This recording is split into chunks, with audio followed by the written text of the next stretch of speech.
ಎಂದಿನಂತೆ ರಾಮಯ್ಯನವರಿಗೆ ಬೆಳಗ್ಗೆ 5 ಎಚ್ಚರವಾಗಿತ್ತು. ಎದ್ದ ಕೂಡಲೇ ಅವರ ಹೆಂಡತಿ ಲಕ್ಷ್ಮಮ್ಮ ಮಾಡಿಕೊಡುವ ಬಿಸಿ ಬಿಸಿ ಕಾಫಿ ಕುಡಿಯುವುದು ಅವರ ದಿನಚರಿಯಾಗಿತ್ತು. ಇನ್ನುಳಿದ ಕೆಲಸವೆಲ್ಲ ಏನಿದ್ದರೂ ಕಾಫಿ ಕುಡಿದ ನಂತರವೇ. ಅಡುಗೆ ಮನೆಯಿಂದ ಲಕ್ಷ್ಮಮ್ಮನ ಬಳೆಗಳ ಸದ್ದು ಈ ದಿನ ಕೇಳಿಸಲಿಲ್ಲ.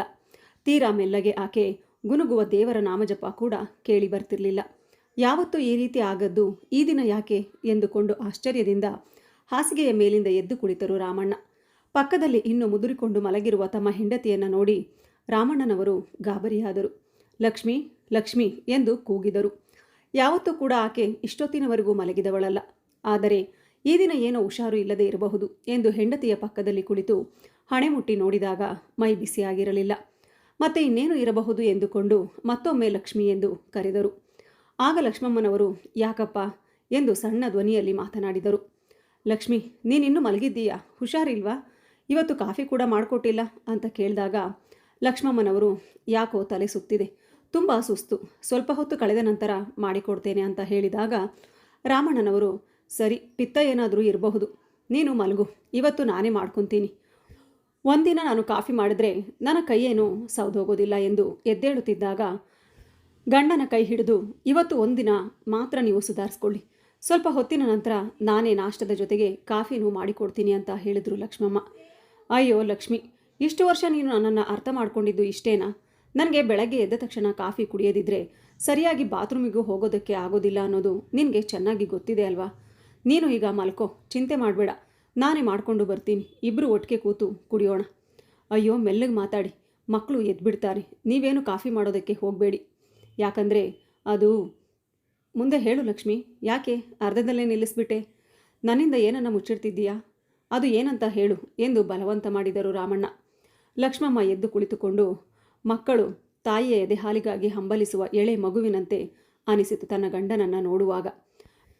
ಬೆಳ್ಳಗಿರುವುದೆಲ್ಲ ಹಾಲು ಎಂದುಕೊಂಡಿರುವ ಈ ನಿಷ್ಕಲ್ಮಶ ಹೃದಯದ ಗಂಡನೊಂದಿಗೆ ನಿಜವಾದ ವಿಷಯ ಹೇಳಿ ಶಾಂತವಾಗಿರುವ ಅವರ ಮನಸ್ಸನ್ನು ಕೆದಡಿ ನೋವು ಮಾಡುವುದೇಕೆ? ಲಕ್ಷಗಟ್ಟಲೆ ಸಂಪಾದಿಸಿದ ತನ್ನ ಗಂಡನಿಗೆ ಒಂದು ಕಪ್ಪು ಕಾಫಿಗೂ ಅಸಹಾಯಕವೇ ಎಂದು ಅವರ ಮನಸ್ಸು ನೊಂದುಕೊಂಡಿತು. ಕರುಣೆಯಿಂದ ತಮ್ಮ ಗಂಡನನ್ನು ನೋಡಿದರು.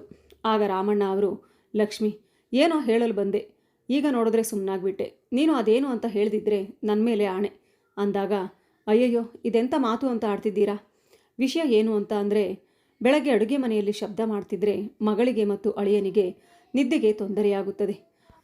ಅವರಿಗೆ ನಿದ್ದೆ ಸರಿಯಾಗಿ ಆಗದಿದ್ದರೆ ಕೆಲಸಕ್ಕೆ ಹೋಗೋದಕ್ಕೆ ಕಷ್ಟ ಆಗುತ್ತೆ. ಅದಕ್ಕೋಸ್ಕರ ನಿಮ್ಮ ಅಮ್ಮನಿಗೆ ಹೇಳು, ಎಲ್ಲರೂ ಎದ್ದ ಮೇಲೆ ಕಾಫಿ ಮಾಡೋದಕ್ಕೆ ಅಂತ ಅಳಿಯಂದರು ಮಗಳ ಜೊತೆ ಹೇಳಿದರು. ಅದನ್ನು ನನ್ನ ಮಗಳು ನನ್ನ ಜೊತೆ ಹೇಳಿದ್ಲು ಅಂತ ತುಂಬ ಕಷ್ಟದಿಂದ ಮೆಲ್ಲ ಧ್ವನಿಯಲ್ಲಿ ಹೇಳಿದರು ಲಕ್ಷ್ಮಮ್ಮನವರು. ಏನು ಹೇಳ್ತಿದ್ದೀಯಾ ಲಕ್ಷ್ಮಿ? ನಿದ್ರೆಗೆ ತೊಂದರೆ ಆಗುತ್ತಂತ ಎಂದು ನಂಬಲಾರದವರಂತೆ ಕೇಳಿದರು ರಾಮಣ್ಣನವರು. ಹೌದು, ಇನ್ನು ಮುಂದೆ ನಾವು ಎಷ್ಟಾದರೂ ಪರಾವಲಂಬಿಗಳಲ್ಲವೇ? ನಮಗೆ ಮಗಳಲ್ಲದೆ ಬೇರೆ ಯಾರಿದ್ದಾರೆ ಹೇಳಿ? ಅವರ ಕೈ ಕೆಳಗೆ ಇರುವಾಗ ಅವರಿಗೆ ವಿರುದ್ಧವಾಗಿ ನಾವು ನಡೆದುಕೊಳ್ಳುವುದು ಹೇಗೆ ಎಂದು ಗಂಡ ಹೆಂಡತಿ ಇಬ್ಬರು ಮೆಲ್ಲ ಧ್ವನಿಯಲ್ಲಿ ತಮಗೆ ತಾವೇ ಸಾಂತ್ವನ ಹೇಳಿಕೊಳ್ಳತೊಡಗಿದರು. ಹೌದು, ಇತ್ತೀಚೆಗೆ ಮಗಳು ಅಳಿಯ ತುಂಬ ಬದಲಾಗಿದ್ದಾರೆ. ಅಳಿಯನಂತೂ ಹೊರಗಿನವನು. ಮಗಳನ್ನು ಮದುವೆ ಮಾಡಿಕೊಟ್ಟ ಕಾರಣದಿಂದ ಮಾತ್ರ ಅವರು ನಮಗೆ ಸಂಬಂಧಿಕರು. ಆದರೆ ನಮ್ಮದೇ ರಕ್ತ ಹಂಚಿಕೊಂಡು ಹುಟ್ಟಿದ ನಮ್ಮ ಒಬ್ಬಳೇ ಮಗಳು ಪ್ರಾಣಕ್ಕಿಂತಲೂ ಮಿಗಿಲಾಗಿ ಪ್ರೀತಿಸಿ ಸಾಕಿ ಬೆಳೆಸಿದ ಕರುಳ ಕುಡಿ ಶಾಲಿನಿಗಾದರೂ ತನ್ನ ತಂದೆ ಎನ್ನುವ ಪ್ರೀತಿ ಬೇಡವೇ? ತನ್ನ ತಂದೆ ತಾಯಿಗೆ ಎಷ್ಟು ವರ್ಷಗಳಿಂದ ಬೆಳಗಿನ ಸಮಯದಲ್ಲಿ ಕಾಫಿ ಕುಡಿಯದಿದ್ದರೆ ಮನಸ್ಸು ಸರಿ ಇರಲ್ಲ ಎಂದು ತನ್ನ ಗಂಡನಿಗೆ ಹೇಳಬಹುದಲ್ಲವೇ ಎಂದು ರಾಮಣ್ಣನವರು ತಮ್ಮೊಳಗೆ ನೊಂದುಕೊಳ್ಳುತ್ತಾ ತಮ್ಮ ಬೆನ್ನ ಹಿಂದೆ ಇದ್ದ ಗೋಡೆಯ ಮೇಲೆ ಕಾಣಿಸಿದ ಗಡಿಯಾರದತ್ತ ನೋಡಿದರು. ಈಗ ಸಮಯ 5:15 ತೋರುತ್ತಿತ್ತು. ಗಡಿಯಾರದ ಕೆಳಗೆ ಇದ್ದ ಗಂಟೆಯಂತೆ ಅವರ ಮನಸ್ಸು ಆ ಕಡೆ ಈ ಕಡೆ ಒದ್ದಾಡುತ್ತಿತ್ತು. ಈ ಮನೆಗೆ ಬಂದ ಹೊಸದರಲ್ಲಿ ಗಡಿಯಾರವನ್ನು ಯಾವುದೇ ಗೋಡೆಯಲ್ಲಿ ಹಾಕಲು ಶಾಲಿನಿ ಒಪ್ಪಲಿಲ್ಲ. ಗಡಿಯಾರವನ್ನು ಅಲ್ಲಿ ಹಾಕಬೇಡಿ, ಇದು ಹೊಸ ಮನೆಗೋಡೆ, ಮೊಳೆ ಹೊಡೆದರೆ ಕಿತ್ತು ಹೋಗುತ್ತದೆ, ಹೊಸ ಮನೆಗೆ ಯಾವಾಗಲೂ ಹೊಸದನ್ನೇ ಹಾಕಬೇಕು ಅಂತ ಹೇಳಿದ್ಲು. ರಾಮಣ್ಣನವರು ಸರಿ ಮಗಳೇ ಎನ್ನುತ್ತಾ ಅದನ್ನು ತಮ್ಮ ರೂಮಿನ ಗೋಡೆಗೆ ಅಂಟಿಸಿ ಇಟ್ಟಿದ್ದರು.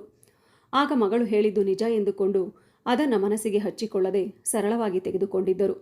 ಈಗ ಗಡಿಯಾರದ ನೆನಪು ಅವರ ಮನಸ್ಸನ್ನು ಹಲವು ವರ್ಷಗಳ ಹಿಂದಕ್ಕೆ ಕರೆದುಕೊಂಡು ಹೋಯಿತು. ರಾಮಣ್ಣನವರು ಚಿಕ್ಕ ವಯಸ್ಸಿನಲ್ಲಿ ತನ್ನ ತಂದೆಯನ್ನು ಕಳೆದುಕೊಂಡಿದ್ರು. ಅವರ ತಾಯಿ ಮಗನನ್ನು ಬೆಳೆಸುತ್ತಿದ್ದರು. ರಾಮಣ್ಣನವರ ತಂದೆಯ ಅಣ್ಣ ತಮ್ಮಂದಿರು ಆಸ್ತಿ ವಿಷಯದಲ್ಲಿ ಅವರ ತಾಯಿಗೆ ಮೋಸ ಮಾಡಿ ಕೆಲಸಕ್ಕೆ ಬಾರದ ಒಂದು ಗುಡ್ಡವನ್ನು ಅವರ ತಾಯಿಯ ಹೆಸರಿಗೆ ಬರೆಯಿಸಿದ್ದರು. ಚಿಕ್ಕ ಹುಡುಗನಾಗಿದ್ದ ರಾಮಣ್ಣನವರು ವಯಸ್ಸಿಗೆ ಬಂದಾಗ ತಮಗೆ ಮತ್ತು ತಮ್ಮ ತಾಯಿಗೆ ಆದ ಅನ್ಯಾಯವನ್ನು ಅರಿತುಕೊಂಡರು. ಆದರೆ ಅವರು ತಮ್ಮ ತಾಯಿಯ ಮಾತಿನ ಪ್ರಕಾರ ಯಾವ ಜಗಳಕ್ಕೂ ಹೋಗದೆ ತಾನಾಯಿತು ತಮ್ಮ ಕೆಲಸವಾಯಿತು ಅಂದುಕೊಂಡು ನೆಮ್ಮದಿಯಾಗಿ ಇದ್ದರು. ರಾಮಣ್ಣನವರ ತಾಯಿ ಮಗನನ್ನು ಚೆನ್ನಾಗಿ ಸಾಕಿ ಒಬ್ಬ ಒಳ್ಳೆಯ ಗುಣವಂತನನ್ನಾಗಿ ಮಾಡಲು ಬಹಳ ಪ್ರಯತ್ನಪಟ್ಟಿದ್ದರು. ಜೀವನ ಮಾಡುವುದಕ್ಕೆ ದಾರಿಯೇ ಇಲ್ಲದ ಅವರ ತಾಯಿ ಅವರಿವರ ಮನೆ ಕೆಲಸ ಮಾಡಿ ಮಗನನ್ನು ಓದಿಸಿ ಬೆಳೆಸಿದ್ದರು. ತಾಯಿಯ ಆಸೆಯಂತೆ ರಾಮಣ್ಣರವರು ಚೆನ್ನಾಗಿ ಓದಿದ್ರು. ಅದರಿಂದ ಅವರಿಗೆ ಒಂದು ಗೌರ್ಮೆಂಟ್ ಕೆಲಸ ಕೂಡ ಸಿಕ್ಕಿತು. ಮಗನಿಗೆ ಕೆಲಸ ಸಿಕ್ಕಿದಾಗ ತಾಯಿಗೆ ಆದ ಆನಂದ ಹೇಳತೀರದಾಗಿತ್ತು. ನಾನು ಇಷ್ಟು ದಿನ ನಿನ್ನನ್ನು ಸಾಕಿ ಬೆಳೆಸಿ ನಾನು ಬದುಕಿದ್ದಕ್ಕೆ ಸಾರ್ಥಕವಾಯಿತು ಎಂದುಕೊಂಡರು. ರಾಮಣ್ಣರವರು ತಮ್ಮ ಮೊದಲ ಸಂಬಳದಲ್ಲಿ ತನ್ನ ತಾಯಿಗೆ ಎಂದು ಒಂದು ಗಡಿಯಾರವನ್ನು ತಂದುಕೊಟ್ರು. ಅಲ್ಲಿಯವರೆಗೂ ಅವರ ತಾಯಿ ಬಿಸಿಲು ನೋಡಿಕೊಂಡೇ ಸಮಯ ಎಷ್ಟು ಎಂದು ತಿಳಿದುಕೊಳ್ಳುತ್ತಿದ್ದರು. ತಮಗಾಗಿ ಜೀವತೇದ ಅಮ್ಮ ಇನ್ನು ಮೇಲೆ ಯಾವಾಗಲೂ ಸುಖವಾಗಿರಬೇಕು, ಅವರನ್ನು ನಾನು ಸಂತೋಷವಾಗಿಡಬೇಕು ಎಂದು ಯೋಚಿಸಿ ಮೊದಲ ಗಿಫ್ಟಾಗಿ ಗಡಿಯಾರವನ್ನು ಕೊಟ್ಟಿದ್ದರು. ತನ್ನ ಮಗನ ಒಳ್ಳೆಯದನ್ನೇ ಬಯಸುವ ರಾಮಣ್ಣನ ತಾಯಿಯ ಕಣ್ಣುಗಳಿಂದ ಆ ದಿನ ಆನಂದ ಬಾಷ್ಪ ಸುರಿದಿದ್ದವು. ಆನಂತರ ಪ್ರತಿ ತಿಂಗಳು ಕೂಡ ಸಂಬಳ ಬಂದಾಗ ರಾಮಣ್ಣನೇ ಮನೆಗೆ ಬೇಕಾದ ಎಲ್ಲ ಸಾಮಗ್ರಿಗಳನ್ನು ತೆಗೆದುಕೊಂಡು ಬರುತ್ತಿದ್ದರು. ಹೀಗಿರುವಾಗ ಒಂದು ದಿನ ತನ್ನ ತಾಯಿಯ ಹೆಸರಿನಲ್ಲಿದ್ದ ಗುಡ್ಡದ ಜಾಗವನ್ನು ಮಾರಾಟ ಮಾಡಬೇಕೆಂದು ಯೋಚಿಸಿದ ರಾಮಣ್ಣ ತನ್ನ ಗೆಳೆಯರೊಂದಿಗೆ ಈ ವಿಚಾರವಾಗಿ ಹೇಳಿದರು. ನಂತರ ಗೆಳೆಯರ ಸಹಾಯದಿಂದ 3-4 ತಿಂಗಳೊಳಗೆ ವ್ಯಾಪಾರಿಯೊಬ್ಬರು ಅದನ್ನು ಕೊಂಡುಕೊಳ್ಳಲು ಮುಂದೆ ಬಂದರು. ಆ ಜಾಗ ಮೇನ್ ಹೈವೇಗೆ ಪಕ್ಕದಲ್ಲಿದ್ದರಿಂದ ಅದನ್ನು ಒಳ್ಳೆಯ ಮೊತ್ತಕ್ಕೆ ಮಾರಾಟ ಮಾಡಲಾಯಿತು. ಮುಂದೆ ಅದರಲ್ಲಿ ಬಂದ ಹಣದಿಂದ ರಾಮಣ್ಣ ಒಳ್ಳೆಯ ಜಾಗವನ್ನು ನೋಡಿ 5 ಎಕರೆ ತೆಂಗಿನ ತೋಟ ಇರುವ ಜಾಗವನ್ನು ತೆಗೆದುಕೊಂಡ್ರು. ಅದು ಊರಿಗೆ ಹತ್ತಿರವಾದ್ದರಿಂದ ಆ ತೋಟದಲ್ಲಿಯೇ ಒಂದು ಮನೆಯನ್ನು ಕೂಡ ಕಟ್ಟಿಸಿದರು. ಅದನ್ನೆಲ್ಲ ನೋಡಿದ ಅವರ ತಾಯಿಗೆ ಮಗ ಬೆಳೆಯುತ್ತಿರುವುದನ್ನು ನೋಡಿ ತಡೆಯಲಾರದಷ್ಟು ಸಂತಸವಾಗುತ್ತಿತ್ತು. ಈಗ ಮಗನಿಗೊಂದು ಮದುವೆ ಮಾಡಿಬಿಟ್ರೆ ಈ ಎಲ್ಲ ಜವಾಬ್ದಾರಿಯನ್ನು ಸೊಸೆಗೆ ಕೊಟ್ಟು ಬಿಟ್ಟರೆ ಸಾಕು ಎಂದುಕೊಂಡು ಮಗನ ಜೊತೆ ಮದುವೆ ಬಗ್ಗೆ ಮಾತನಾಡಿದರು. ರಾಮಣ್ಣನವರು ಕೂಡ ಆಗ ಸರಿಯಮ್ಮ, ನಿನಗೆ ಏನು ಇಷ್ಟ ಅದನ್ನೇ ಮಾಡಿ, ನಾನು ಯಾವುದಕ್ಕೂ ಅಡ್ಡಿ ಬರುವುದಿಲ್ಲ, ಮದುವೆ ವಿಷಯವಾದರೂ ಅಷ್ಟೇ, ಜವಾಬ್ದಾರಿಗಳ ವಿಷಯವಾದರೂ ಅಷ್ಟೇ ಎಂದು ಹೇಳಿದರು. ನೀವು ಯಾವ ಹುಡುಗಿ ತೋರಿಸ್ತೀರೋ ಆ ಹೆಣ್ಣನ್ನು ಮದುವೆಯಾಗುತ್ತೇನೆ ಎಂದು ಕೂಡ ಹೇಳಿದ್ದರು. ಅದರಂತೆ ಆ ಊರಿನ ಮುಖ್ಯಸ್ಥರ ಸಮೂಹದಲ್ಲಿ ಒಳ್ಳೆಯ ಕುಟುಂಬವೊಂದರ ಹೆಣ್ಣು ಮಗಳಾದ ಲಕ್ಷ್ಮಿ ಜೊತೆ ಮಾತುಕತೆಯಾಗಿ ಮದುವೆ ಕೂಡ ತಿಂಗಳೊಳಗೆ ಮುಗಿದು ಹೋಯಿತು. ತನ್ನ ಗಂಡ ಈ ಮಟ್ಟಕ್ಕೆ ಬರಲು ಕಾರಣರಾದ ಅತ್ತೆಯನ್ನು ಲಕ್ಷ್ಮಿ ತುಂಬ ಪ್ರೀತಿಯಿಂದ ಗೌರವದಿಂದ ನೋಡಿಕೊಳ್ಳುತ್ತಿದ್ಲು. ಅತ್ತೆಯನ್ನು ಅಮ್ಮನಂತೆ ಪ್ರೀತಿ ಮಾಡ್ತಿದ್ಲು. ರಾಮಣ್ಣನ ತಾಯಿ ಮನೆಯ ಎಲ್ಲ ಜವಾಬ್ದಾರಿಯನ್ನು ಸೊಸೆಗೆ ಕೊಟ್ಟು ಬಿಟ್ರು. ಆದರೆ ಲಕ್ಷ್ಮಿ ಯಾವುದೇ ಕೆಲಸ ಮಾಡಬೇಕಾದರೂ ಅತ್ತೆಯನ್ನು ಕೇಳದೆ ಮಾಡುತ್ತಿರಲಿಲ್ಲ. ಈಗ ರಾಮಣ್ಣನವರ ಮದುವೆಯಾಗಿ 3 ವರ್ಷ ಕಳೆದರೂ ಸೊಸೆ ಗರ್ಭಧರಿಸದಿದ್ದಾಗ ಸಾಯುವ ಮುಂಚೆ ಮೊಮ್ಮಗುವನ್ನು ನೋಡಬೇಕೆಂದು ಆಸೆಪಟ್ಟಿದ್ದರು ರಾಮಣ್ಣನ ತಾಯಿ. ಅವರಿಗೆ ತಿಳಿದಿರುವ ನಾಟಿ ಔಷಧಿಗಳನ್ನೆಲ್ಲ ಮಾಡಿ ಸೊಸೆಗೆ ಕೊಡುತ್ತಿದ್ದರು. ಕೊನೆಗೆ ಒಂದು ದಿನ ತನ್ನ ಸೊಸೆ ಗರ್ಭಿಣಿ ಎಂದು ತಿಳಿದಾಗ ಅವರ ಸಂತೋಷಕ್ಕೆ ಮಿತಿ ಇರಲಿಲ್ಲ. ಆದರೆ ಆ ಸಂತೋಷ ಹೆಚ್ಚು ದಿನ ಉಳಿಯಲಿಲ್ಲ. ಲಕ್ಷ್ಮಿಗೆ ಮೊದಲನೆಯ ಮಗು ಅಬಾಷನ್ ಆಯಿತು. ಮುಂದೆ ಅದೇ ರೀತಿ 2-3 ಸಲ ಅಬಾಷನ್ ಕೂಡ ಆಯಿತು. ಆಗ ಲಕ್ಷ್ಮಿ ಅತ್ತೆ ಮಗನ ಜೊತೆ ಸೊಸೆಯನ್ನು ಕರೆದುಕೊಂಡು ಸಿಟಿಗೆ ಹೋಗಿ ಒಳ್ಳೆಯ ಲೇಡಿ ಡಾಕ್ಟರ್ ಒಬ್ಬರ ಬಳಿ ಲಕ್ಷ್ಮಿಗೆ ಚಿಕಿತ್ಸೆ ಕೊಡಿಸಿದರು. ಜೊತೆಗೆ ತಮಗೆ ಗೊತ್ತಿರುವ ಹರಕೆ ಪೂಜೆ ಎಲ್ಲವನ್ನ ಮಾಡಿಸಿದರು. ಚಿಕಿತ್ಸೆಯ ಫಲವಾಗಿ ಲಕ್ಷ್ಮಿ ಮತ್ತೆ ಗರ್ಭಿಣಿಯಾಗಿ 7 ತಿಂಗಳು ಕಳೆದಾಗ ಎಲ್ಲರೂ ಸ್ವಲ್ಪ ಸಮಾಧಾನದ ನಿಟ್ಟುಸಿರು ಬಿಟ್ಟರು. ಆದರೆ ರಾಮಣ್ಣನವರ ತಾಯಿಯ ಕಣ್ಣಿಗೆ ಆ ಮಗುವನ್ನು ನೋಡುವ ಭಾಗ್ಯವಿರಲಿಲ್ಲ. ಯಾಕೆಂದರೆ ಒಂದು ದಿನ ಇದ್ದಕ್ಕಿದ್ದಂತೆ ಅವರಿಗೆ ಉಸಿರಾಡಲು ಕಷ್ಟವಾಗಿ ಆಸ್ಪತ್ರೆಗೆ ಕರೆದುಕೊಂಡು ಹೋದಾಗ ಚಿಕಿತ್ಸೆಗೆ ಸರಿಯಾಗಿ ಸ್ಪಂದಿಸದೆ ಮೃತಪಟ್ಟರು. ಅತ್ತೆಯ ಸಾವಿನ ನಂತರ ತಾಯಿಯನ್ನು ಅಗಲಿದ ತಬ್ಬಲಿಯಂತೆ ಲಕ್ಷ್ಮಿ ಗೋಳಾಡಿದಳು. ರಾಮಣ್ಣನವರು ತಮ್ಮ ದುಃಖವನ್ನು ನುಂಗಿಕೊಂಡು ಹೆಂಡತಿಯನ್ನು ಸಮಾಧಾನಪಡಿಸಿದರು. ಮುಂದೆ ಅವರಿಗೆ ಒಂದು ಮುದ್ದಾದ ಹೆಣ್ಣು ಮಗು ಹುಟ್ಟಿತು. ಅವಳಿಗೆ ಶಾಲಿನಿ ಎಂಬ ಹೆಸರನ್ನು ಕೂಡ ಇಟ್ಟರು. ತಮ್ಮ ವಂಶದ ಕುಡಿಯಾದ ಶಾಲಿನಿಯನ್ನು ಕಣ್ಣಲ್ಲಿ ಕಣ್ಣಿಟ್ಟು ನೋಡಿಕೊಂಡರು. ಆ ಮಗುವಿಗೆ 4 ವರ್ಷ ತುಂಬುತ್ತಿದ್ದಂತೆ ಮನೆ ದೇವರಿಗೆ ಕರೆದುಕೊಂಡು ಹೋಗಿ ಮುಡಿ ಕೂಡ ಕೊಟ್ಟರು. ಪ್ರತಿದಿನ ಅವಳಿಗೆ ದೇವರ ಕತೆ ಹೇಳಿಕೊಡುತ್ತಿದ್ದರು. ಪೂಜೆ ಪುನಸ್ಕಾರ ಮತ್ತು ದೇವರ ಆರಾಧನೆಯಲ್ಲಿ ಅವಳಿಗೆ ಹೆಚ್ಚು ಆಸೆ ಹುಟ್ಟುವಂತೆ ದಂಪತಿಗಳು ನಡೆದುಕೊಳ್ಳುತ್ತಿದ್ದರು. ಆ ಮಗು ಕೂಡ ನಿಧಾನವಾಗಿ ಬೆಳೆಯುತ್ತಾ ತಂದೆ ತಾಯಿಯರ ಆಸೆಯಂತೆ ಒಳ್ಳೆಯ ನಡತೆಯನ್ನು ಮೈಗೂಡಿಸಿಕೊಂಡಿದ್ದಳು. ಸ್ಕೂಲಿನಲ್ಲಿ ಆಕೆ ಶಿಕ್ಷಕರ ನೆಚ್ಚಿನ ವಿದ್ಯಾರ್ಥಿಯಾಗಿದ್ದಳು ಮತ್ತು ಗೆಳತಿಯರ ಜೊತೆ ಒಳ್ಳೆಯ ಗೆಳತಿಯಾಗಿದ್ದಳು. ತಂದೆ ತಾಯಿಯ ಮುದ್ದಿನ ಮಗಳಾಗಿ ಬೆಳೆದಳು. ಪ್ರತಿದಿನ ಸ್ಕೂಲಿಂದ ಮನೆಗೆ ಬಂದ ತಕ್ಷಣ ಸ್ಕೂಲಿನಲ್ಲಿ ನಡೆದ ಪ್ರತಿಯೊಂದು ವಿಷಯವನ್ನು ತಂದೆ ತಾಯಿಯರ ಬಳಿ ಹೇಳಿಕೊಳ್ಳುತ್ತಿದ್ದಳು. ಅವರಿಬ್ಬರು ಅವಳು ಹೇಳುವ ಮಾತುಗಳನ್ನು ಬಹಳ ಆಸಕ್ತಿಯಿಂದ ಕೇಳಿಸಿಕೊಳ್ಳುತ್ತಿದ್ದರು. ಅವರಿಬ್ಬರ ಮನಸ್ಸು ಸಂತಸದಿಂದ ಕುಣಿಯುತ್ತಿತ್ತು. ಹೀಗೆ ದಿನಗಳು ಸಾಗುತ್ತಿದ್ದಾಗ ಶಾಲಿನಿ 10ನೇ ತರಗತಿಯಲ್ಲಿ ಮೊದಲ ಸ್ಥಾನವನ್ನು ಪಡೆದುಕೊಂಡಳು. ಅದಾದ ನಂತರ ತಂದೆ ತಾಯಿಗೆ ನಮ್ಮ ಮಗಳು ಇಂಜಿನಿಯರ್ ಅಥವಾ ಡಾಕ್ಟರ್ ಆಗಬೇಕೆಂಬ ಆಸೆ ಹೊತ್ತುಕೊಂಡಿದ್ದರು. ಆದರೆ ಶಾಲಿನಿಗೆ ಅದು ಇಷ್ಟ ಇರಲಿಲ್ಲ. ಆದರೆ ಅವಳ ಇಷ್ಟದಂತೆ ಅವಳು ಮುಂದಿನ ವಿದ್ಯಾಭ್ಯಾಸವನ್ನು ಆರಿಸಿಕೊಂಡು ವಕೀಲೆ ಆಗಬೇಕೆಂಬ ಆಸೆ ಇಟ್ಟುಕೊಂಡು ಸೇರಿಕೊಂಡಳು. ಕೊನೆಗೆ LLB ಸಹ ಮುಗಿಸಿದಳು. ಸಾಮಾನ್ಯವಾಗಿ ಹೆತ್ತವರು ಶಾಲಿನಿಗಾಗಿ ಹುಡುಗನನ್ನು ಈಗ ಹುಡುಕತೊಡಗಿದರು. ಅಚ್ಚರಿಯಂತೆ ಹುಡುಗನು ಕೂಡ ಲಾಯರ್ ಆಗಿರುವ ಹುಡುಗನೇ ಸಿಕ್ಕಿದ್ದನು. ಆತ ತುಮಕೂರಿನ ಹುಡುಗನಾಗಿದ್ದ. ಹುಡುಗ ಎಷ್ಟು ಬೇಕೋ ಅಷ್ಟನ್ನೇ ಮಾತನಾಡುತ್ತಿದ್ದ. ನೋಡಲು ತುಂಬ ಸುಂದರವಾಗಿದ್ದ. ಶಾಲಿನಿಯನ್ನು ನೋಡಿ ಅವನು ಕೂಡ ಮೆಚ್ಚಿಕೊಂಡಿದ್ದ. ವರದಕ್ಷಿಣೆ, ಆಸ್ತಿ, ಒಡವೆ ಯಾವುದಕ್ಕೂ ಆಸೆ ಪಡದೆ ಒಳ್ಳೆಯ ದಿನ ಮುಹೂರ್ತದಲ್ಲಿ ಮದುವೆ ಮಾಡಿಕೊಂಡಿದ್ದ. ಅಳಿಯ ಮಗಳ ಜೊತೆಯಲ್ಲಿ ರಾಮಣ್ಣ ಹಾಗೂ ಲಕ್ಷ್ಮಿ ಅವರು ಬೆಂಗಳೂರಿಗೆ ಹೋಗಿ 1-2 ದಿನ ಇದ್ದು ವಾಪಸ್ ಬಂದಿದ್ದರು. ಮಗಳನ್ನು ಬಿಟ್ಟು ಬರುವಾಗ ಇಬ್ಬರಿಗೂ ತುಂಬ ನೋವಾಗಿತ್ತು. ಮನೆಗೆ ಬಂದ ತಕ್ಷಣ ಮಗಳಿಲ್ಲದ ಮನೆಯನ್ನು ನೋಡಿ ಅವರಿಗೆ ಖಾಲಿ ಖಾಲಿ ಅನಿಸಿತು. ದಿನಗಳು ಕಳೆಯುವುದು ಕಷ್ಟವಾಗಿತ್ತು. ಆದರೆ ಶಾಲಿನಿ ಬೆಂಗಳೂರಿನಲ್ಲಿ ಗಂಡನ ಜೊತೆ ಲಾ ಪ್ರಾಕ್ಟೀಸ್ ಮಾಡುತ್ತಿದ್ದಳು. ಮದುವೆಯಾದ 6 ತಿಂಗಳಿಗೆ ತವರಿಗೆ ಬಂದಳು.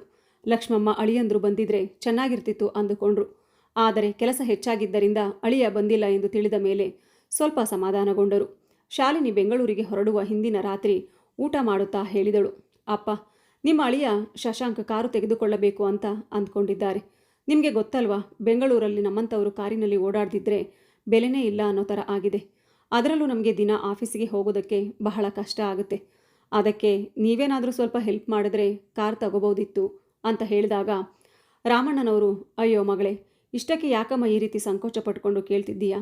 ಧೈರ್ಯವಾಗಿ ಕೇಳು, ಅಪ್ಪ ಕಾರು ಕೊಡಿಸು ಅಂತ. ನಮ್ಮ ಹತ್ರ ಇರೋದೆಲ್ಲ ಮುಂದೆ ನಿನಗೆ ತಾನೆ. ನಿನ್ನ ಖುಷಿನೇ ನಮ್ಮ ಖುಷಿ. ಎಷ್ಟು ಬೇಕು ದುಡ್ಡು ಎಂದು ಮಾರನೇ ದಿನ ಮಗಳು ಬೆಂಗಳೂರಿಗೆ ಹೋಗುವುದಕ್ಕೆ ಮುಂಚೆ ಬ್ಯಾಂಕಿಗೆ ಹೋಗಿ 5 ಲಕ್ಷ ಹಣವನ್ನು ತಂದು ಕೊಟ್ಟರು. ಮಗಳನ್ನು ಬೆಂಗಳೂರಿಗೆ ಬಿಡುವುದಕ್ಕೆ ಹೋದಾಗ ಜೊತೆಯಲ್ಲಿ ಲಕ್ಷ್ಮಿ ಅವರು ಹೋಗಿ ಅಲ್ಲಿ 3 ದಿನ ಇದ್ದು ಬಂದ ಅವರು ಅಳಿಯನ ಬಗ್ಗೆ ಹೊಗಳಿದ್ದು. ಅವರ ಮಾತುಗಳನ್ನೆಲ್ಲ ಕೇಳಿ ರಾಮಣ್ಣನವರು ತಮ್ಮ ಮಗಳ ಅದೃಷ್ಟ ತುಂಬ ಚೆನ್ನಾಗಿದೆ ಎಂದು ಹಿಗ್ಗಿದರು. ರಾಮಣ್ಣನವರಿಗೆ 1 ವರ್ಷದಲ್ಲಿ ಅವರ ಕೆಲಸದಿಂದ ನಿವೃತ್ತಿ ಆಯಿತು. ಅವರಿಗೆ ಕೆಲಸ ಬಿಟ್ಟಾಗ ಬಂದ ಹಣವೆಲ್ಲ ಮತ್ತು ಅವರ ಕೆಲವು ಸೇವಿಂಗ್ಸ್ ದುಡ್ಡನ್ನು ಕೂಡಿ ಹಾಕಿಕೊಂಡಿದ್ದರು. ಒಟ್ಟು ಎಲ್ಲ ಹಣವನ್ನು ಒಟ್ಟುಗೂಡಿಸಿ ಫಿಕ್ಸೆಡ್ ಡೆಪಾಸಿಟ್ನಲ್ಲಿ ಇಟ್ಟುಕೊಂಡರು. ಅವರ ತೋಟದಲ್ಲಿಯೂ ಸಹ ತೆಂಗಿನ ಬೆಳೆ ಚೆನ್ನಾಗಿ ಬರುತ್ತಿತ್ತು. ಈಗ ಅವರ ಜೀವನದಲ್ಲಿ ಯಾವುದೇ ಕೊರತೆ ಇಲ್ಲದೆ ನೆಮ್ಮದಿಯಿಂದ ಜೀವನ ಸಾಗುತ್ತಿತ್ತು. ಒಂದು ದಿನ ಶಾಲಿನಿ ಗಂಡನ ಜೊತೆಯಲ್ಲಿ ಊರಿಗೆ ಕಾರಿನಲ್ಲಿ ಬಂದಳು. ರಾಮಣ್ಣ ಮತ್ತು ಲಕ್ಷ್ಮಿ ಅವರಿಗೆ ಮನೆಗೆ ಮಗಳು ಅಳಿಯ ಬಂದ ಸಂಭ್ರಮ ಸಂತೋಷ ತಂದಿತ್ತು. ಲಕ್ಷ್ಮಮ್ಮನವರು ಸಿಹಿ ಅಡುಗೆ ಮಾಡಿದರು. ಊಟ ಮಾಡಿ ಎಲ್ಲರೂ ಹಾಗೆ ಕುಳಿತು ಮಾತನಾಡುತ್ತಿದ್ದಾಗ ಶಾಲಿನಿ ಗಂಡನ ಜೊತೆ ಇಲ್ಲಿಗೆ ಬಂದ ಉದ್ದೇಶವನ್ನು ಹೇಳಿದಳು. ಅಪ್ಪ, ಬೆಂಗಳೂರಿನಲ್ಲಿ ನಾವಿರುವ ಏರಿಯಾದಲ್ಲಿ ಒಂದು ಹೊಸ ಮನೆಯನ್ನು ಕಟ್ಟಿ ಅದರ ಲೋನ್ ಕಟ್ಟಲಾಗದೆ ಮಾರಾಟಕ್ಕಿಟ್ಟಿದ್ದಾರೆ. ಅದನ್ನು ತೆಗೆದುಕೊಳ್ಳಬೇಕೆಂಬ ಆಸೆ ಇದೆ. ನಮಗೂ ಬಾಡಿಗೆ ಮನೆಯಲ್ಲಿ ಇದ್ದಿದ್ದು ಸಾಕಾಗಿದೆ. ಸ್ವಂತ ಮನೆ ಕೊಂಡುಕೊಳ್ಳೋಣ ಅಂತ ಅಂದರೆ ನಮ್ಮ ಹತ್ರ ಅಷ್ಟೊಂದು ಹಣ ಇಲ್ಲ. ಅದರ ಬೆಲೆ 35 ಲಕ್ಷ ಹೇಳ್ತಿದ್ದಾರೆ. ಹಾಗೋ ಹೀಗೋ ನಾವು ಒದ್ದಾಡಿದ್ರೂ ಒಂದು 10 ಲಕ್ಷನ ಹೊಂದಿಸ್ಬೋದು. ಆದರೆ ಉಳಿದ ಹಣವನ್ನು ನೀವು ಕೊಡೋದಾದರೆ ಅದನ್ನು ತೆಗೆದುಕೊಳ್ಳೋಣ ಅಂತ ಇದ್ದೀನಿ. ಇಲ್ಲ ಅಂದರೆ ಬಾಡಿಗೆ ಮನೆಯಲ್ಲೇ ಇರ್ತೀವಿ ಅಂತ ಮುಖ ತಿರುಗಿಸಿ ಕೂತಳು. ಆಗ ಲಕ್ಷ್ಮಿ ಅವರು ಗಂಡನ ಮುಖವನ್ನು ನೋಡಿದರು. ಮಗಳು ಕೇಳ್ತಿದ್ದಾಳೆ, ಹೇಗಾದರೂ ಮಾಡಿ ಕೊಟ್ಟು ಬಿಡಿ ಎನ್ನುವಂತೆ ಇತ್ತು ಅವರ ಮುಖಭಾವನೆ. ಅಳಿಯ ವರದಕ್ಷಿಣೆ ಬೇಡವೆಂದಾಗಲೇ ಅವರಿಗೆ ಆಶ್ಚರ್ಯವಾಗಿತ್ತು. ಆದರೆ ಈಗ ನೋಡಿದರೆ ಕಾರು, ಮನೆ ಎಂದು ಅದರ 2ರಷ್ಟು ಕೊಡಬೇಕಾಗಿ ಬಂದಾಗ ರಾಮಣ್ಣ ಚಿಂತೆಗೀಡಾದರು. ಏನು ಮಾಡಿದರೂ ಒಮ್ಮೆಗೆ ಅಷ್ಟು ಹಣ ಹೊಂದಿಸಲು ಹೇಗೆ ಸಾಧ್ಯ? ನನ್ನತ್ರ ಬ್ಯಾಂಕಿನಲ್ಲಿ ಇರೋದು ಬರೀ 6 ಲಕ್ಷ ಎಂದು ಯೋಚಿಸುತ್ತಾ ಕುಳಿತರು. ಆಗ ಮಗಳು, ಅಪ್ಪ, ನಿಮಗಂತೂ ಹೇಗೋ ಪೆನ್ಷನ್ ಬರ್ತಾ ಇದೆ. ಅದು ನಿಮ್ಮಿಬ್ಬರ ಖರ್ಚಿಗೂ ಸಾಕಾಗುತ್ತದೆ. ಮೊನ್ನೆ ನಿಮಗೆ ರಿಟೈರ್ಮೆಂಟ್ ಬಂದಿರೋ ಹಣ ಮತ್ತು ತೆಂಗಿನಕಾಯಿ ಮಾರಿ ಬಂದ ಹಣ ಎಲ್ಲವನ್ನ ಸೇರಿಸಿ ಕೊಡಪ್ಪ. ಯಾವತ್ತಿದ್ರೂ ಅದೆಲ್ಲ ನನಗೇ ತಾನೇ. ಅಪ್ಪ, ನಿಮಗೆ ಮನಸ್ಸಿದ್ರೆ ಕೊಡಿ, ಇಲ್ದಿದ್ರೆ ಇಲ್ಲ ಅಂತ ಹೇಳಿಬಿಡಿ ಎಂದಾಗ ಮಗಳ ಮುಖವನ್ನು ನೋಡಿದ ರಾಮಣ್ಣ, ಶಾಲಿನಿ ಈ ಮಾತುಗಳನ್ನು ಖಂಡಿತ ತನ್ನ ಸ್ವಂತ ಬುದ್ಧಿಯಿಂದ ಹೇಳಲಿಲ್ಲ. ಇದರ ಹಿಂದೆ ಏನೋ ಸಂಚು ಇದೆ ಎಂದು ಅವರಿಗೆ ಅನಿಸಿತು. ಶಾಲಿನಿ, ನೀನು ಹೇಳಿದಂತೆ ಎಲ್ಲವೂ ನಿನಗೆ. ನಾವಿಬ್ಬರು ಬದುಕಿರುವಷ್ಟು ದಿನ ಬಟ್ಟೆಗೂ ಊಟಕ್ಕೂ ನನ್ನ ಪೆನ್ಷನ್ ಸಾಕಾಗುತ್ತದೆ. ಆದರೆ ಈಗ ನೀನು ಕೇಳಿದ ಅಷ್ಟು ಹಣವನ್ನು ಒಂದೇ ಸಲಿಗೆ ಕೊಡೋದಕ್ಕೆ ಆಗೋದಿಲ್ಲ. ಈಗ ನನ್ನ ಹತ್ರ ಎಷ್ಟು ಇದೆಯೋ ಅಷ್ಟನ್ನು ಕೊಟ್ಟಿರ್ತೇನೆ. ಬಾಕಿಯನ್ನು ತೆಂಗಿನಕಾಯಿ ಮತ್ತು ಬೆಳೆಗಳನ್ನು ಮಾರಿ 1-2 ತಿಂಗಳಲ್ಲಿ ಕೊಡ್ತೇನೆ ಎಂದು ಹೇಳಿ ಮಗಳನ್ನು ಕಳಿಸಿಕೊಟ್ರು. ಮಗಳಿಗೆ ಹೇಳಿದಂತೆ 2 ತಿಂಗಳಲ್ಲಿ ಅವರ ಬಳಿ ಇದ್ದ ಬೆಳೆ, ತೆಂಗಿನಕಾಯಿ ಮತ್ತು ಬ್ಯಾಂಕ್ನಲ್ಲಿ ಹಣವನ್ನು ತೆಗೆದು ಮಗಳಿಗೆ ಕೊಟ್ಟರು. ನಂತರ ಮಗಳು ಮನೆಯನ್ನು ಕೊಂಡುಕೊಂಡಿದ್ದು ಆಯಿತು. ಒಂದೊಂದು ಸಲ ರಾಮಣ್ಣನವರಿಗೆ ಅನಿಸ್ತಿತ್ತು, ಮಗಳನ್ನು ಮುದ್ದು ಮಾಡಿ ಸಾಕಿದ್ದು ತಪ್ಪಾಯಿತೆ ಎಂದು. ಅತಿಯಾದರೆ ಅಮೃತವು ವಿಷ ಎಂಬ ಮಾತು ಸುಳ್ಳಲ್ಲ ಅಂದುಕೊಂಡರು. ಎಲ್ಲ ಹಣವನ್ನು ಮಗಳಿಗೆ ಕೊಟ್ಟು ಈಗ ಅವರ ಕೈ ಖಾಲಿಯಾಗಿತ್ತು. ದಿನಗಳು ಉರುಳಿದವು. ಶಾಲಿನಿ 2 ಮಕ್ಕಳ ತಾಯಿ ಕೂಡ. ಮಕ್ಕಳು ದೊಡ್ಡವರಾಗಿ ಶಾಲೆಗೆ ಹೋಗುತ್ತಿದ್ದರು. ಹೆರಿಗೆ ಬಾಣಂತನಕ್ಕೆ ಮಗಳನ್ನು ತವರಿಗೆ ಕಳಿಸಲಿಲ್ಲ. ಹಳ್ಳಿಯಲ್ಲಿ ಒಳ್ಳೆಯ ಚಿಕಿತ್ಸೆ ಸಿಗುವುದಿಲ್ಲ ಎಂದು ಅಳಿಯ ಹೇಳ್ತಿದ್ದ. ಅಷ್ಟಕ್ಕೂ ನಿಮ್ಮ ಲೆಕ್ಕದಲ್ಲೇ ಬಾಣಂತನವಾಗಬೇಕೆಂದಿದ್ದರೆ ಕೆಲಸದವರನ್ನು ಇಟ್ಟುಕೊಳ್ಳುತ್ತೇನೆ. ಆಕೆಯ ಸಂಬಳವನ್ನು ನೀವೇ ಕೊಟ್ಟು ಬಿಡಿ ಎಂದು ಹೇಳಿದನು. ಮಗಳಿಗೂ ಕೂಡ ಈಗ ತವರಿಗೆ ಬರುವ ಆಸೆ ಇರಲಿಲ್ಲ. ಒಂದು ದಿನ ರಾಮಣ್ಣನವರು ತೋಟದಲ್ಲಿ ಓಡಾಡುತ್ತಿದ್ದಾಗ ಇದ್ದಕ್ಕಿದ್ದಂತೆ ಕುಸಿದು ಬಿದ್ದರು. ಆಗ ಅಕ್ಕಪಕ್ಕದ ಜಮೀನಿನವರು ಆಸ್ಪತ್ರೆಗೆ ಸೇರಿಸಿದ್ದರು. ವಿಷಯ ತಿಳಿದ ತಕ್ಷಣ ಮಗಳು ಮತ್ತು ಅಳಿಯ ನೋಡಲು ಬಂದಿದ್ರು. ಆಗ ಮಗಳು ಶಾಲಿನಿ ತಂದೆ ತಾಯಿಯ ಬಳಿ ಹೇಳಿದ್ಲು, ಅಪ್ಪ ಅಮ್ಮ, ನಿಮ್ಮಿಬ್ಬರಿಗೂ ಈಗ ವಯಸ್ಸಾಗಿದೆ, ಜೊತೆಗೆ ಆರೋಗ್ಯ ಬೇರೆ ಸರಿಯಿಲ್ಲ. ಹಾಗಾಗಿ ನೀವಿಬ್ಬರು ನಮ್ಮ ಜೊತೆ ಬೆಂಗಳೂರಿಗೆ ಬನ್ನಿ. ಏನಾದರೂ ಮತ್ತೆ ಈ ರೀತಿ ಹೆಚ್ಚು ಕಡಿಮೆ ಆದಾಗ ನಿಮ್ಮನ್ನು ನೋಡೋದಕ್ಕೋಸ್ಕರ ಆಗಾಗ ನಾವು ಅಷ್ಟು ದೂರದಿಂದ ಇಲ್ಲಿವರೆಗೆ ಬರೋದಕ್ಕೆ ಆಗಲ್ಲ. ಆದ್ದರಿಂದ ನೀವು ಈ ಜಾಗನ ಮಾರಿ ಬೆಂಗಳೂರಿಗೆ ಬಂದರೆ ಆಯಿತು. ಅಲ್ಲಿ ನಮ್ಮ ಜೊತೆಯಲ್ಲೇ ಇದ್ಬಿಡಿ ಎಂದು ಹೇಳಿದ ಮಗಳ ಮಾತಿನಲ್ಲಿ ಸ್ವಾರ್ಥ ಹುಟ್ಟಿಕೊಂಡಿದೆಯೇ ಎಂದು ಹುಡುಕುತ್ತಿದ್ದರು ರಾಮಣ್ಣನವರು. ಆಗ ಅವಳ ತಂದೆ, ನೋಡು ಶಾಲಿನಿ, ನೀನು ಅಂದುಕೊಂಡಂತೆ ನಾವು ಬೆಂಗಳೂರಿಗೆ ಬರೋದಕ್ಕೆ ಆಗಲ್ಲ. ನಾನು ಈ ಊರಲ್ಲಿ ಹುಟ್ಟಿ ಬೆಳೆದವನು. ಅಷ್ಟು ಸುಲಭವಾಗಿ ಎಲ್ಲನೂ ಬಿಟ್ಟು ಬರೋಕ್ಕಾಗಲ್ಲ. ನಾನು ಸಾಯೋದಿದ್ರೆ ಇಲ್ಲಿ ಸಾಯ್ತೀನಿ. ಈ ಹಳ್ಳಿಯ ವಾತಾವರಣ, ಹಳ್ಳಿಯ ಸೊಗಡು, ಒಳ್ಳೆ ಗಾಳಿ, ನೀರು, ಬೆಳಕು, ಈ ರೀತಿಯ ಬದುಕು ಬೆಂಗಳೂರಿನಲ್ಲಿ ಎಲ್ಲಿ ಸಿಗುತ್ತದೆ ಹೇಳು? ಊರಿನಲ್ಲಿ ಅಕ್ಕಪಕ್ಕದವರು ಅಣ್ಣ ತಮ್ಮಂದಿರಂತೆ ಇದ್ದಾರೆ. ಮೊನ್ನೆ ನಾನು ತೋಟದಲ್ಲಿ ಹುಷಾರಿಲ್ಲದೆ ಬಿದ್ದಾಗ ನಮ್ಮ ಅಕ್ಕಪಕ್ಕದವರು ತಾನೇ ನನಗೆ ಬಂದು ಸಹಾಯ ಮಾಡಿದ್ದು. ಅದೇ ಸಿಟಿಯಲ್ಲಾದರೆ ಮನೆ ಗೋಡೆಯಿಂದ ಆಚೆಗೆ ಜನರು ಹೋಗಲ್ಲ, ಒಳಗಡೆ ಜನನೂ ಬರಲ್ಲ ಎಂದು ಹೇಳುತ್ತಾ ನಯವಾಗಿಯೇ ಮಗಳ ಮಾತನ್ನು ತಿರಸ್ಕರಿಸಿದರು.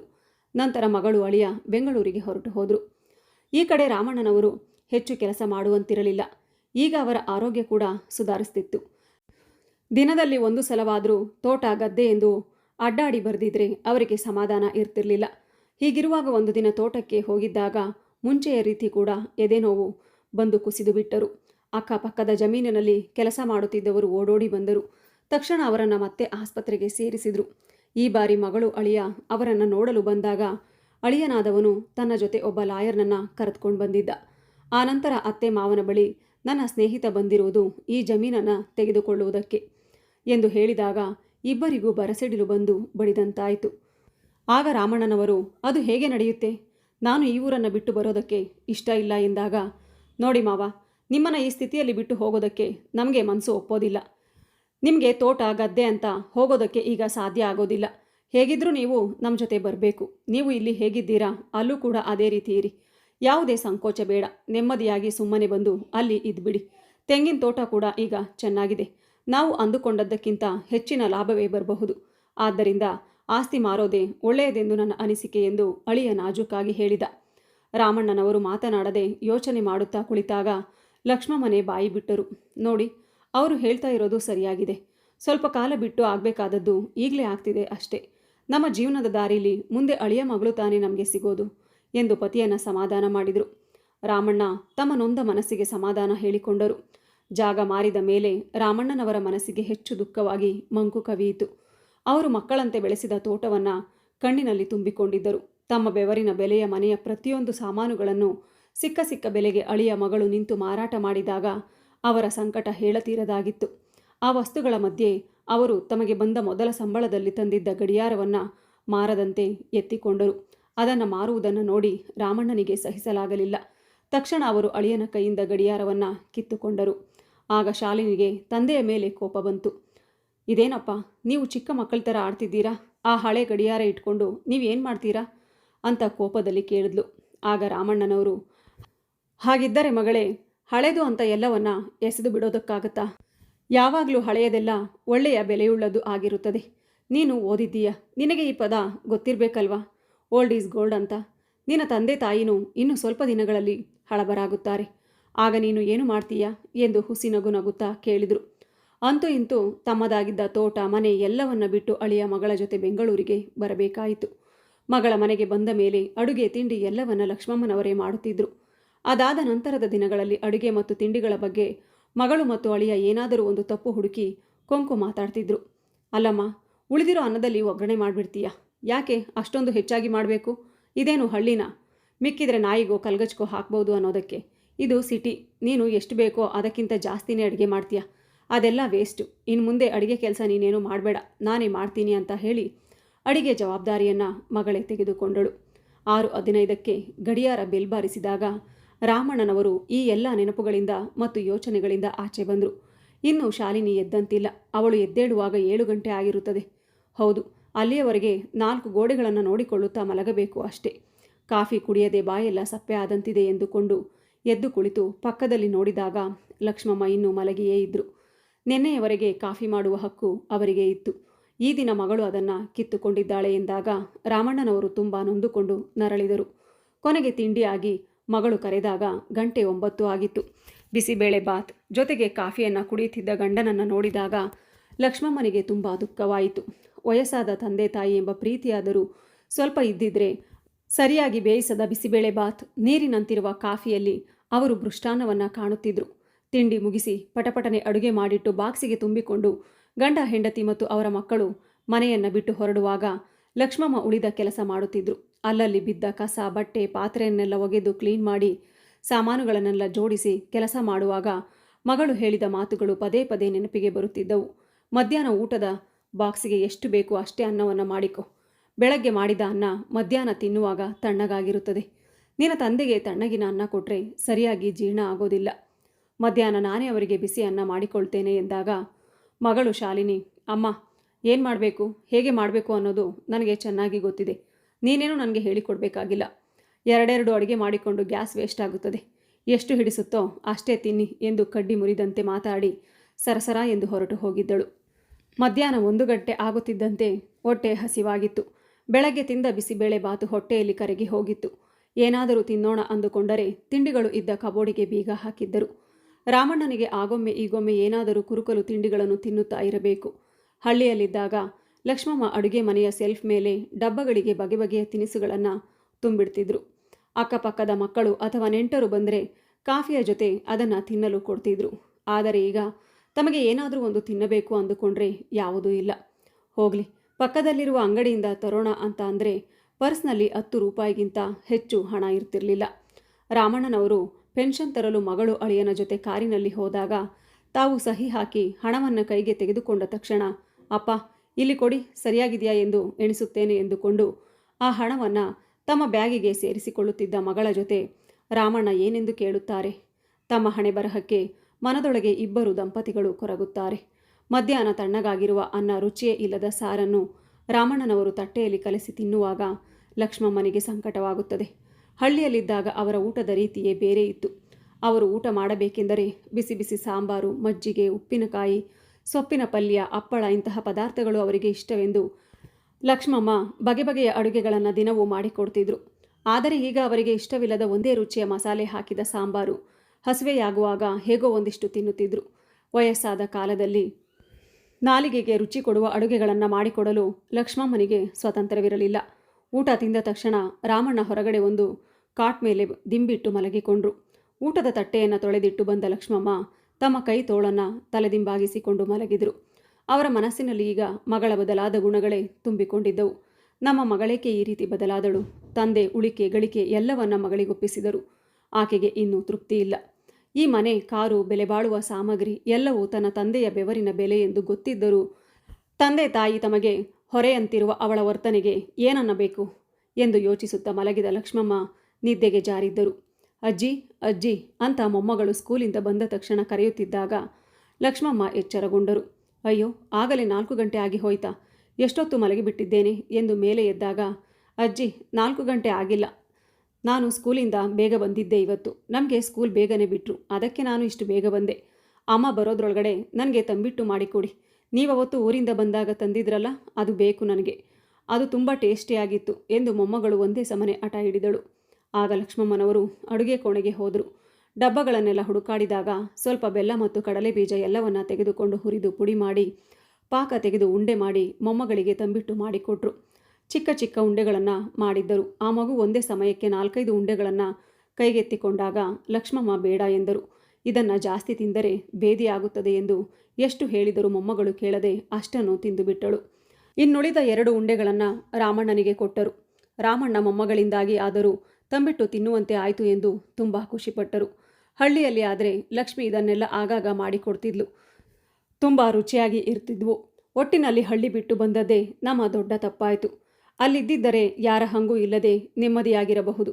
ಈಗ ನಮ್ಮ ಸ್ವತಂತ್ರದ ಹಾಗೆ ಬದುಕುವ ಹಕ್ಕಿಲ್ಲ, ನೆಮ್ಮದಿಯೂ ಇಲ್ಲ ಎಂದುಕೊಂಡು ತಂಬಿಟ್ಟನ್ನು ಚಪ್ಪರಿಸುತ್ತಾ ತಿಂದರು. ಸಾಯಂಕಾಲ ಶಾಲಿನಿ ಕೆಲಸ ಮುಗಿಸಿಕೊಂಡು ಮನೆಗೆ ಬಂದ ತಕ್ಷಣ ಮಗಳು ತಾಯಿಯ ಮುಂದೆ ಅಜ್ಜಿ ಮಾಡಿಕೊಟ್ಟ ತಂಬಿಟ್ಟಿನ ವಿಷಯ ಹೇಳಿದಳು. ಆಗ ಮಗಳು ಕೋಪದಿಂದ, ಅಡುಗೆ ಮನೆಯ ಕೆಲಸಕ್ಕೆ ನೀವು ಕೈ ಹಾಕಬೇಡಿ ಎಂದರು. ಹೇಳದೆ ಕೇಳದೆ ತಂಬಿಟ್ಟು ಮಾಡಿದ ತನ್ನ ತಾಯಿಯ ಮೇಲೆ ಶಾಲಿನಿಗೆ ಎಲ್ಲಿಲ್ಲದ ಸಿಟ್ಟು ಬಂತು. ಆಗಲೇ ಅವಳ ಮಗಳಿಗೂ ಕೂಡ ತಂಬಿಟ್ಟು ಹೆಚ್ಚಾಗಿ ತಿಂದಿದ್ದರಿಂದ ಬೇದಿ ಕೂಡ ಆಗ್ತಿತ್ತು. ಆ ವೇಳೆಗೆ ಅಳಿಯನೂ ಕೂಡ ಬಂದ. ನಡೆದ ಸಣ್ಣ ವಿಷಯಕ್ಕೆ ರೆಕ್ಕೆ ಪುಕ್ಕ ಸೇರಿಸಿ ಗಂಡನಿಗೆ ಕಿವಿ ತುಂಬಿದಳು ಶಾಲಿನಿ. ನೋಡಿದ್ರಾ, ಈ ವಯಸ್ಸಾದವರು ತಿನ್ನೋದಕ್ಕೆ ನನ್ನ ಮಗಳ ನೆಪ ಇಟ್ಕೊಂಡು ತಂಬಿಟ್ಟು ಮಾಡಿ ತಿಂದಿದ್ದಾರೆ. ಅದು ಹೋಗಲಿ, ಅವಳಾದರೂ ಚಿಕ್ಕ ಹುಡುಗಿ, ಅವಳಿಗೆ ಏನು ಗೊತ್ತು? ಇವರು ತಿನ್ಸಿದ್ರು, ಅವಳು ತಿಂದ್ಲು. ಆದರೆ ಈಗ ಅನುಭವಿಸ್ಬೇಕಾಗಿರೋದು ನಾವು ಎಂದು ತುಂಬ ಕೋಪಗೊಂಡಳು. ಆಗ ತನ್ನ ತಾಯಿಗೆ, ನೋಡಮ್ಮ, ಇದೇ ಕೊನೆ ಸಲ. ಇನ್ನು ಮುಂದೆ ನನ್ನ ಮಕ್ಕಳ ನೆಪ ಇಟ್ಕೊಂಡು ಅಡುಗೆ ಮನೆಗೆ ಬಂದು ನಿಮ್ಮ ದರ್ಬಾರು ಶುರು ಮಾಡಿದರೆ ಪರಿಣಾಮ ಸರಿಯಾಗಿ ಇರೋದಿಲ್ಲ ಎಂದು ವಾರ್ನಿಂಗ್ ಕೊಟ್ಟಳು. ವಯಸ್ಸಾದ ಮೇಲೆ ಮಕ್ಕಳು ಹೇಳಿದ ಹಾಗೆ ಕೇಳಬೇಕಾದದ್ದು ನಿಮ್ಮ ಧರ್ಮ ಎಂದ ಮಗಳ ಹರಿತವಾದ ಮಾತಿಗೆ ಲಕ್ಷ್ಮಮ್ಮ ದೇವರೇ ಎನ್ನುತ್ತಾ 2 ಕೈಗಳನ್ನು ತಮ್ಮ ಕಿವಿಗಳ ಮೇಲೆ ಮುಚ್ಚಿಕೊಂಡರು. ಅವರ ಕಣ್ಣುಗಳಲ್ಲಿ ನೀರು ಧಾರಾಕಾರವಾಗಿ ಹರಿಯುತ್ತಿತ್ತು. ಭಗವಂತ, ಇದೇನಾಯಿತು? ನಾನು ನಿನ್ನ ಬಳಿ ನನಗೆ ಒಂದು ಮಗುವನ್ನು ಕೊಡು ಎಂದು ಬೇಡಿಕೊಂಡಿದ್ದೆ. ನೀನು ಇಂತಹ ಮಗಳನ್ನು ಕರುಣಿಸಿದೆಯಾ? ಮಕ್ಕಳು ಬೇಕು ನಿಜ, ತಮ್ಮ ವಯಸ್ಸಾದ ಕಾಲಕ್ಕೆ ಆಸರೆಯಾಗಿರಲಿ ಎಂದುಕೊಳ್ಳುವುದು ನಮ್ಮ ದಡ್ಡತನ. ಆದರೆ ಎಷ್ಟೋ ಮನೆಗಳಲ್ಲಿ ಗಂಡು ಮಕ್ಕಳು ತಂದೆ ತಾಯಿಯನ್ನು ಹಿಂಸಿಸುವುದು, ಊಟ ಕೊಡದೆ ಉಪವಾಸ ಮಾಡಿಸುವುದು, ಕೆಟ್ಟ ಮಾತುಗಳಿಂದ ಬೈಯುವುದು, ಹೊಡೆಯುವುದು ಇದೆಲ್ಲವನ್ನ ಕೇಳಿದ್ದೇನೆ. ಈಗಲೂ ಆ ರೀತಿ ನಡೆದುಕೊಳ್ಳುತ್ತಿದ್ದಾರೆ. ಆದರೆ ಹೆಣ್ಣು ಮಗಳಿಂದ ಈ ರೀತಿಯ ಶೋಷಣೆ ಆಗುತ್ತದೆ ಎಂದರೆ ಯಾರೂ ನಂಬೋದಿಲ್ಲ. ತಮ್ಮ ಕರುಳ ಕುಡಿಯ ಬಾಯಿಂದ ಬಂದ ಮಾತುಗಳು ಅವರ ಹೃದಯಕ್ಕೆ ಬಾಣಗಳ ಸುರುಮಳೆಯನ್ನು ಹೊಡೆದಂತಿತ್ತು. ಅದರಿಂದ ಅವರ ಹೃದಯ ಛಿದ್ರ ಛಿದ್ರವಾಗಿತ್ತು.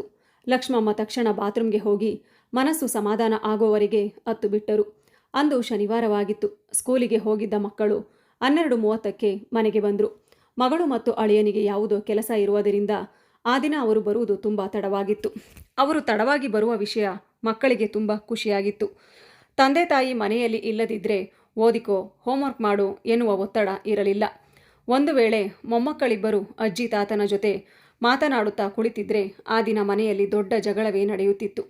ಅಜ್ಜಿ ತಾತ ಪುರಾಣದ ಕತೆಗಳನ್ನು ಹೇಳುವುದನ್ನು ಕೇಳಲು ಮಕ್ಕಳಿಗೆ ಎಲ್ಲಿಲ್ಲದ ಖುಷಿ. ಅಜ್ಜಿ ಕತೆಗಳನ್ನು ಮಾತ್ರವಲ್ಲ, ಭಕ್ತಿ ಗೀತೆಗಳನ್ನು ಹೇಳಿಕೊಡುತ್ತಿದ್ದರು. ಅದು ಮಕ್ಕಳಿಗೆ ತುಂಬ ಇಷ್ಟ ಆಗ್ತಿತ್ತು. ಆದರೆ ಆಗ ಮಕ್ಕಳಿಗೆ ಅವರ ತಂದೆ ತಾಯಿ ಅಜ್ಜಿ ಮತ್ತು ತಾತನನ್ನು ಬೈಯುವುದು, ತಮ್ಮನ್ನು ಹೊರಗಡೆ ಬಿಡದೆ ಇರುವುದನ್ನು ಕಂಡು ಮಕ್ಕಳಿಗೆ ತುಂಬ ನೋವಾಗ್ತಿತ್ತು. ಆ ದಿನವೂ ಕೂಡ ಹಾಗೆ ಆಯಿತು. ಅಜ್ಜಿ ಹಳೆ ಕಾಲದ ಕಥೆಯನ್ನು ಹೇಳ್ತಿದ್ರು. ಶಾಲಿನಿ ಹೊರಗಡೆಯಿಂದ ಬಂದವಳೆ ಮಕ್ಕಳಿಬ್ಬರ ಕೈ ಹಿಡಿದುಕೊಂಡು ದರದರನೆ ರೂಮ್ಗೆ ಎಳೆದುಕೊಂಡು ಹೋದಳು.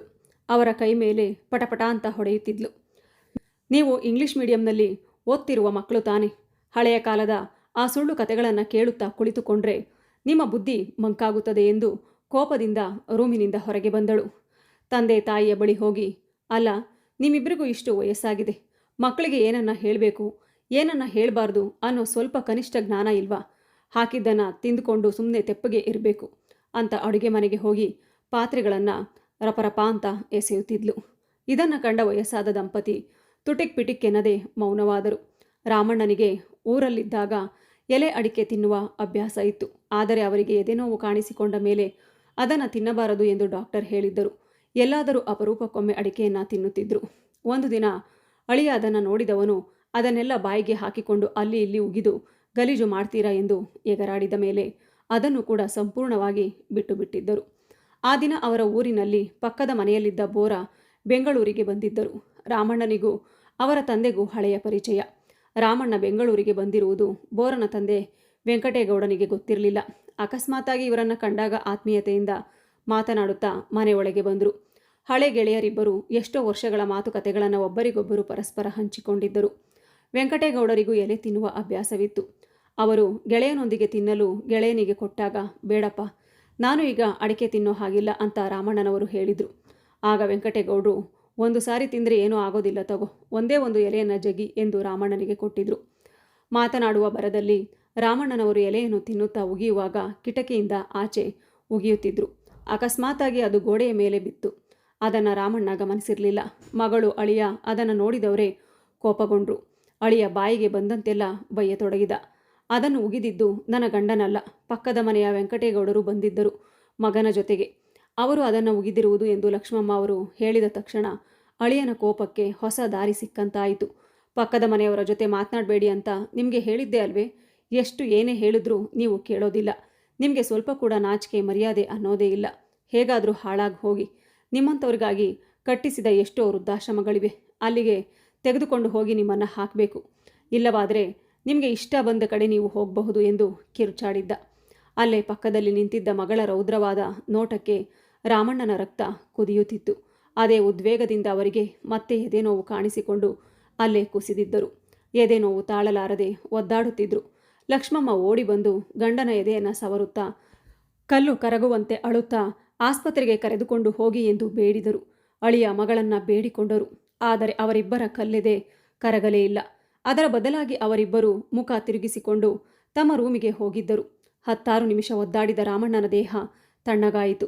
ಗಂಡನ ತಣ್ಣಗಾದ ದೇಹವನ್ನು ಮುಟ್ಟಿ ನೋಡಿದ ಲಕ್ಷ್ಮಮ್ಮನವರು ಅಯ್ಯೋ ಭಗವಂತ ಎಂದವರೇ ಪತಿಯ ಎದೆ ಮೇಲೆ ಹಾಗೆ ಕುಸಿದು ಬಿದ್ದರು. ಇಬ್ಬರ ಪ್ರಾಣಪಕ್ಷಿ ಹಾರಿ ಹೋಗಿತ್ತು.